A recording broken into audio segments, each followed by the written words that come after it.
I don't remember if they've said how old Shin was on Earth, but I'm assuming he was around 30.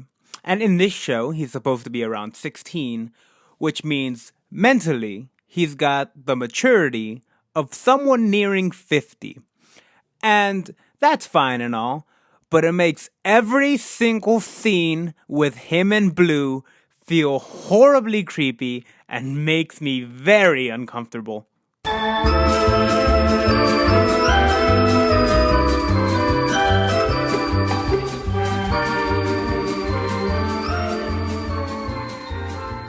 I'm ranting, guys. Okay, sorry, but I have to get into it. Let's get into it, guys. Let's go. Let's just get moving. Let's just get grooving. Okay, so in the first 10 seconds of this episode, it opens up with Red peeing, and I'm just sitting there like, what the hell was that? Look, I joked about this show being fan servicey, but given the spectrum of anime out there, it's actually fairly tame, all things considered. So I really wasn't expecting that.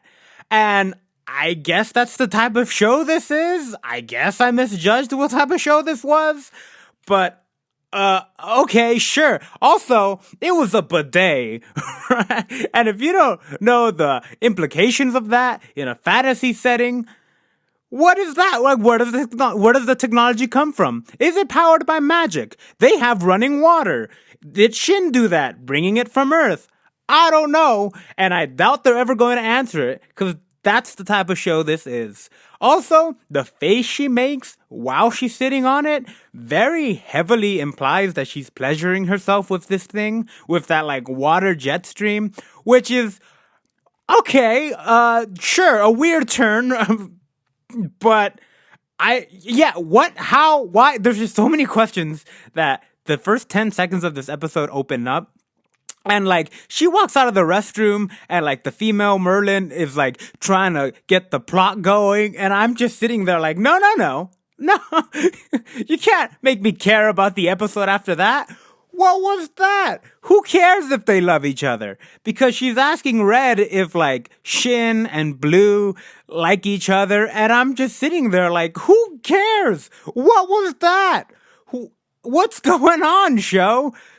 Okay, it's fine. It's fine. I've seen worse. I just gotta switch gears a little bit if that's what we're doing moving forward.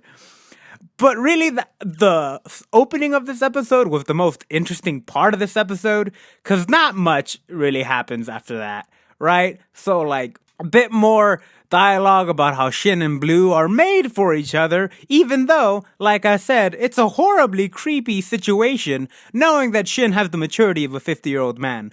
Think of it this way. In that movie, 17 Again, the Zac Efron one, or the one with Disney that came out on Disney Channel. I think it was a Disney Channel movie. I don't know. But in those movies, had they gone off and just, like, slept or dated with people of that age, that's borderline pedophilia. But I'm not going to hold Shin against that. I'm not going to hold that against Shin because he's just a vehicle for the writers. And so I'm mad at the show, not the character, and mad at myself for caring. Also, and while I normally don't bring this sort of stuff up, I don't think this show has passed the Bechdel test yet. And while I don't really care to point that out most times, it was so glaringly obvious this time around. Because, like, the gang are going to Beanworks. Okay. I'm not going to get over the name Beans, guys. I'm sorry. I'm a child. So the guys are going to Beanworks, where Bean is from, where his dad works, the blacksmith and all that. And, like, they're like, oh, we have to go talk about this important sword stuff. But the girls just decide, hey, let's go talk about boys, because we don't want to be part of that. And that carries out the entire episode. Every time there's a discussion about weaponry or swords, let's just have the girls off to the side and talk about boys and shopping or whatever they do, right? Yeah, we're with it. Whatever. It doesn't. It's just a show, Kevin. It's just a show. Just move on. Just move on. Also, Bean's dad, his name is Harold Bean, and that just made me laugh because, again, I guess I'm a child. I don't know why that's so funny to me. Also, they talk about how, like, oh, Dad, let me introduce you to the wise man's grandchild. And everyone's blown away by that. But has no one asked who the wise man's actual son or daughter is? Does everyone know they just found Shin? I don't know. Also, in this episode, Shin buys Blue some jewelry, and she's all happy about it, and they go crazy about it and stare into each other's eyes lovingly, creepily, and the moment is way more intimate than it really needs to be. Like, I felt like I was intruding. I felt like I was the third wheel. Like, okay, let's move past this show. I don't know. They spent way too much time on this ring thing and like making googly eyes at each other, but whatever. It was uncomfortable. The man is 50. Okay. Also, this is the episode where he gets his award, and that's it. Nothing really happens. It's a crowd full of nameless, faceless people, almost literally sometimes. And he has more fans now, so he teleports to school or portals to school, whatever. He makes a big deal about it not being teleportation. I get the difference. I'm ranting now because this episode has me in a fit, has me feeling emotions, but that's why I do it, so I can feel things inside. Also, so like the portal opens up, he gets into the classroom, and like he bumps his face into like the breasts of that one girl who is the only competition for Blue because she's the only one who has larger breasts than she does, because that's what the show is telling us the value of women is. I don't know why I've decided to mount myself on this hill, but I will die on it to the end of this video, guys. So help me God. If you want proof of that, just see the opening of the anime. That's how they do it, I guess. So, like, he gets to class and he's basically telling them, hey guys, I'm kind of tired of carrying all of you guys on my back, so I'm just going to teach you guys some magic, and I kind of need you guys to not be trash. Could you guys do that? And they're like, we'll try. And he was like, cool. Other things, Strom is alive. He's got a lady friend named Maria, I guess. I'm sure we'll know more about her as the series goes on. Some other faraway kingdom wants to wage war against our kingdom for reasons we don't know. I'm sure Strom is pulling the strings somehow because he's talking about how like he has this guy and like he's infiltrating governments or whatever.